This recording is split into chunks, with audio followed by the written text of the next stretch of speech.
السلام عليكم، ولخص لكم فيلم الرعب سمايلي حتى تكونون مستعدين إذا أكو جزء جديد. ونصيحة اللي مو شايف الفيلم لا يكمل حتى لا تحترق عليه الأحداث. نبديها وياكم. تعريف الشخصيات الأساسية. الشخصية الأساسية روز، اللي تقريبا أغلب الأحداث راح تكون وياها، واللي لازم أذكر لكم هم أختها. عندها أخت اسمها هولي، وزوجها غريغر، وابنهم جاكسون، وكذلك خطيبها تريفر، واللزقة جون. وسميتها اللزقة بعدين تعرفون ليش. هسه انتم تعرفون اغلب الشخصيات. نبديها بالقصة. تبدأ القصة ويانا بذكريات ام روز، اللي صابتها حالة تهسترت بيها وظلت تشرب مهدئات بسبب قلة النوم والهلوسات. وورا اسبوع اخرب بيت عليها، انتحرت وماتت. شوف روز كبرت وجاي تشتغل معالجة نفسية، تجيها فد يوم حالة مرضية.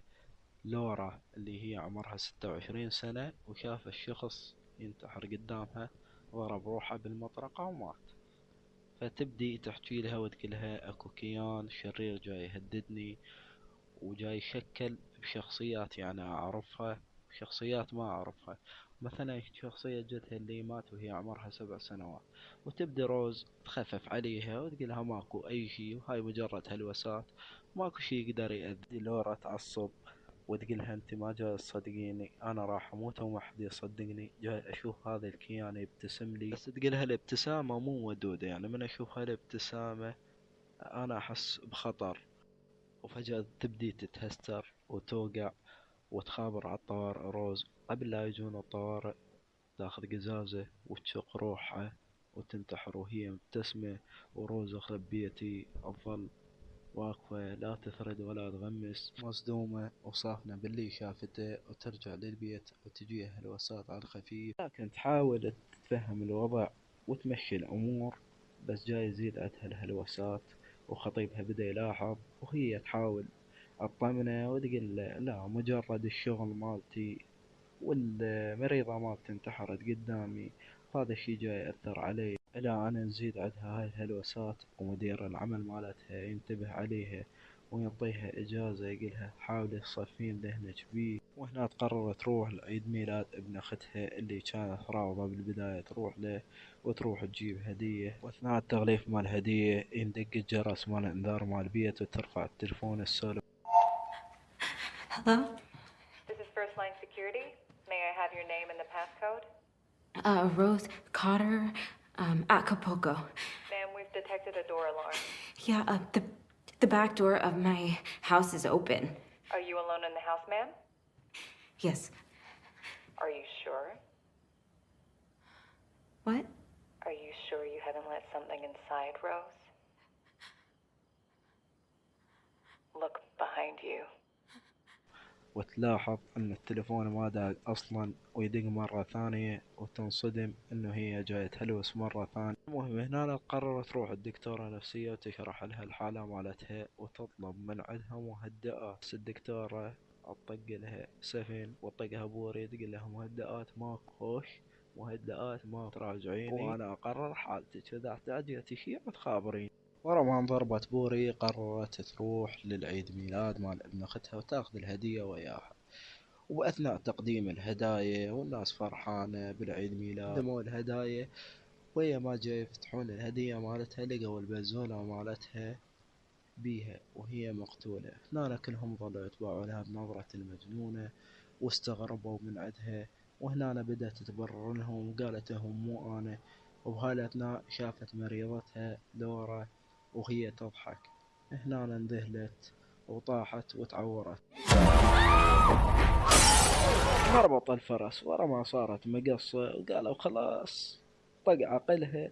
قالت أنا بعد راح أبدي أدور وأبحث وأرد أعرف شنو هاي الأسباب. بالفعل ظلت تدور وتبحث على حالات الانتحار الغريبة اللي صارت بآخر فترة، ولقت هواي حالات. واحدة من الحالات راحت لهم للبيت وبدت تسولف ويا مرت الضحية. قالت لها كان يتخيل شغلات، وكان يتخيل أخوه اللي ميت قبل 20 سنة، وعبالها صحفية. بالأخير قالت لها أني هم عندي هاي الحالة نفسيتها. فهنا اتعصبت عليها وطردتها وهزئتها وقالت لها طلع من بيتي يلا. أنا عبالي صحفي أصل ساعة أخذ وطويات بالكلام. المهم بعدين اكتشفت إنه هاي سلسلة صايرة. شلون السلسلة؟ 20 واحد منتحر وكلهم مبتسمين، بس من 20 بس 19 منتحرين. المهم ظلت تدور على هاي الحالة اللي ما انتحر، واللي عرفتها آخر شي إنه شخص قتل ومسجون. فحبت تروح للسجن وتفتهم منه شنو الموضوع. لهذا الشخص روبرت تالي اللي هو يعتبر الناجي الوحيد من هاي السلسلة اللي صارت. وبدأت تسولف وياه وقالت له أنا عندي أحد مرضاي منصاب بهاي الحالة. وبدت طبيعية تسولف وياه وهو شرح لها قالها هاي السلسلة كانت بالماضي وبدت بالبرازيل.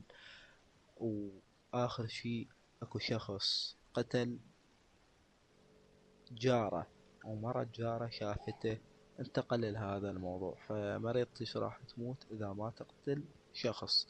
فهنا هي انفعلت وقالت له ما أقدر أقتل شخص وأعرف إنه هذا الشي بيها. وهنا تستر وزاع العافية وخطية لقبطين وقال لها انت بيك وجاتني لهنا وانا ما عاولت اخلص من عنده.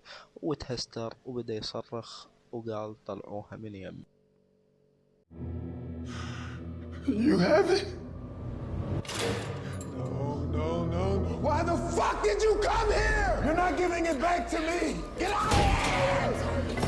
هنا فهمت روز انه هذا الكيان ما يقدر ينتقم من عندها الا بوجود شخص ثاني حتى يقدر ينتقل إله. وهنا قررت تبقى بوحدها وتروح وتعطيها وضعية الشردة وتروح تسكن بوحدها بالبيت المهجور مال أمها. وبالفعل راحت وواجهته وقدرت تكسر ايده وتحرقه. وهنا المسكينة عبالها خلصت من عنده وانتهى الكابوس. وراحت لهذا اللزقة وقالت له أنا أريد أبقى وياك. وتفاجأت أنه كانت تتخيل.